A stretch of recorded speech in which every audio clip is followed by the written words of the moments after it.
বছরের প্রথম দিনে নতুন বইয়ের ঘ্রাণ নিয়ে শুরু হয় শিক্ষার্থীদের পথচলা। এবার নির্ধারিত সময়ে শেষ হয়নি বই ছাপা কার্যক্রম। এতে সারা দেশের মতো ফেনীতেও এখনও এসে পৌঁছায়নি চাহিদা অনুযায়ী বই। ফেনী সরকারি বালিকা উচ্চ বিদ্যালয় থেকে বিস্তারিত জানাতে যুক্ত হচ্ছেন প্রতিনিধি দিদারুল আলম।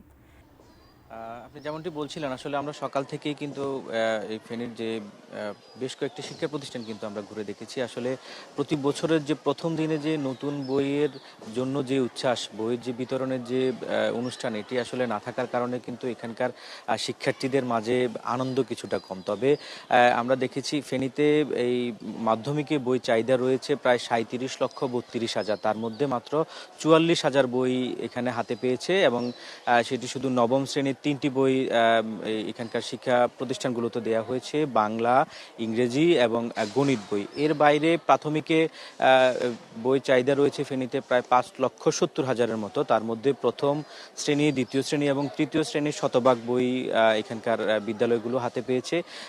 এর পাশাপাশি চতুর্থ এবং পঞ্চম শ্রেণীর প্রায় 3 লক্ষ বই কিন্তু আসলে এখানকার প্রতিষ্ঠানগুলোতে আসলে হাতে পায়নি, যে কারণে আসলে এখানকার আমরা বেশ কিছু শিক্ষার্থীকে দেখেছি তারা উচ্ছ্বাসিত, তারা নতুন বই হাতে নিয়ে আসলে বাড়ি ফিরছে এবং আমরা এরকমও অনেক শিক্ষার্থীকে দেখেছি যারা আসলে বই না পেয়ে আসলে মন খারাপ করে বাড়িতে ফিরছেন। তারা বলছেন যে তারা যদি নতুন বছরের প্রথম দিকে তারা বই পেত তাহলে তাদের কাছে একটু ভালো লাগতো এবং এর পাশাপাশি কিন্তু আসলে শিক্ষা কার্যক্রমের যে নতুন বছর থেকে যে শিক্ষা কার্যক্রম শুরুর যে বিষয়টি, সেটি তারা বলছেন যে আসলে তারা যদি বই না পাওয়ার কারণে যদি পিছিয়ে পড়ে কিন্তু তারা সেই সংখ্যা কিন্তু শিক্ষার্থী এবং শিক্ষার্থীর অভিভাবকরা কিন্তু সেই সংখ্যাই কিন্তু বলছে। তবে এখানকার শিক্ষকরা যেটি বলছেন যে জানুয়ারি মাসের 20 তারিখের মধ্যেই সবগুলো বই তারা হাতে পেতে পারেন, তখন থেকেই কিন্তু আসলে এখানকার যে শিক্ষা কার্যক্রম এবং সকল শিক্ষার্থীর মাঝে তখন হয়তো সবাই বইগুলো পাবেন বলে তারা আশা করছেন।